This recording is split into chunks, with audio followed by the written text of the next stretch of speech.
Have you ever taken a moment and thought about a career in gaming? If you don't consider yourself a gamer, you probably think that's crazy. But the truth is, this industry is so all-encompassing, and not just for people who have a specialized knowledge of gaming. Whether you're someone who loves math and wants to be a programmer, or you're an artist and maybe interested in animation, from marketing to human resources to product development, there really is something for everyone. Oh, and by the way, it pays really well, it's creative, and it is incredibly fun.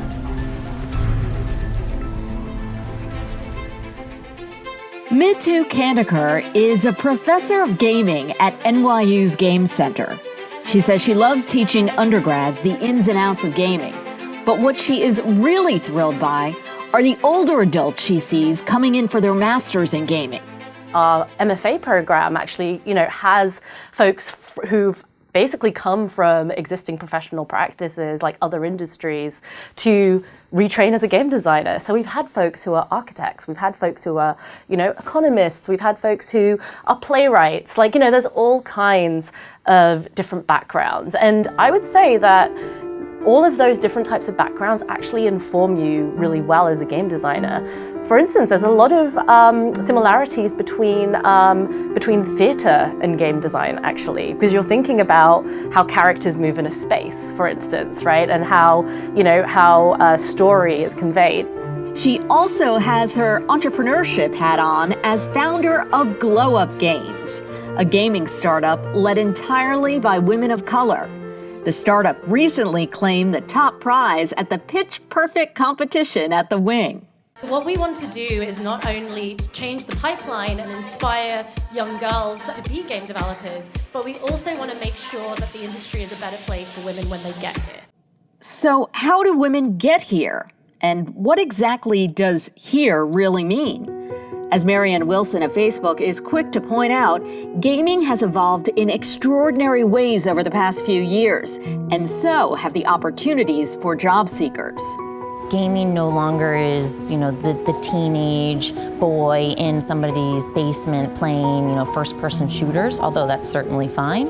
It's now moms that are waiting for their son or daughter to be picked up from elementary school.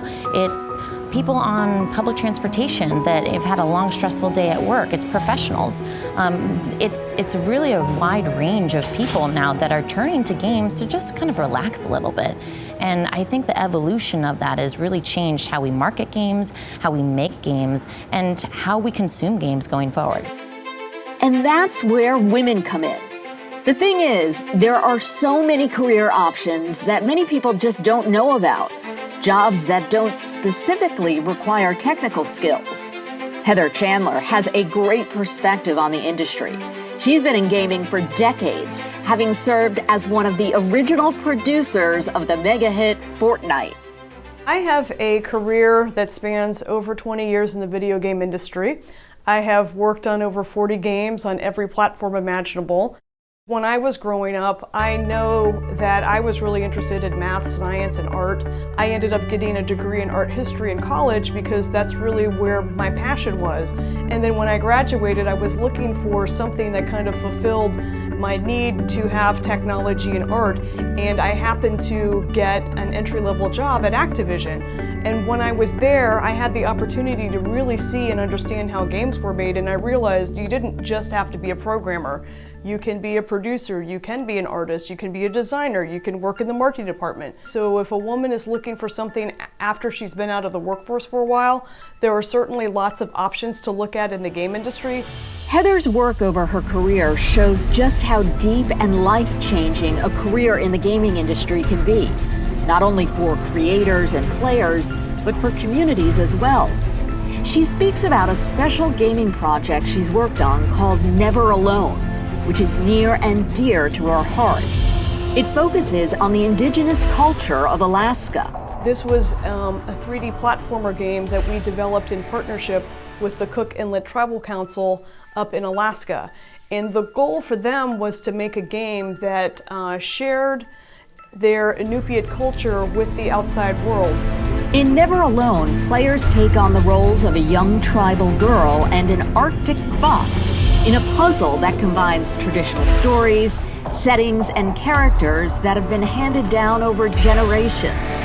These are the things that as a game developer I really love, because as we look for more diversity in the game industry, certainly having people who traditionally haven't made games but to say, hey, I have this idea and I want to share my culture and I want to make a game from it, really helps open up the door so that other people realize that they can make games too. Gaming as a cultural unifier? Well, the people who worked on this game weren't all programmers. This was a diverse team comprised of tribal elders, artists, storytellers, and other community members, as well as game industry veterans. The varied talents required to bring this game to life were wide-reaching. As far as getting more women into leadership positions in gaming, Heather believes that when companies start to focus on work-life balance and the needs of women, we will see more women in the gaming industry. Is making sure that the company is flexible about their working policies. You know, I've talked with women that once they have children and they need to start nursing, that, you know, they need to have a place where they can do that at the office and they don't want to feel weird or awkward about it. It's those very types of issues that Me Too Kandaker is tackling head-on with her all-female team at Glow Up Games. With Glow Up Games, what we're trying to do, you know, as an all-women founded company, is try to model what a female-friendly games company can look like. If you look at the sort of culture of a lot of game development studios, it's often not very conducive to people being parents and mothers, etc.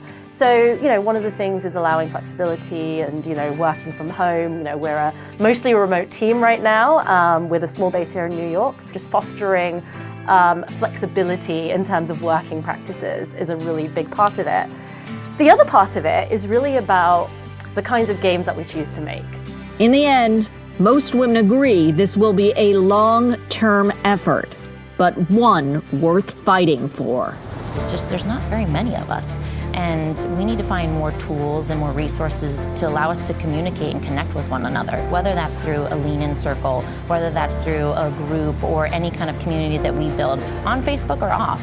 And I'd love to have us have more opportunities to really connect with our community of female leaders. Women should be at the forefront, whether they be in marketing or in sales or in leadership roles. I think that how we market games to women is also indicative of the games culture out there. And whether you're a male or a female, a career in gaming is a career that is a lifelong opportunity. So I would encourage any female to come into the space and really grow with the industry. I hope these stories have inspired you in some way to take a look at the gaming industry. As you'll see on the site, there are so many amazing job openings at some of the biggest companies around the world. It may take time, but chances are you have the talent to tap into a world you never knew existed. So check out the gaming jobs, talk to other women, and get creative as we move into this exciting future together.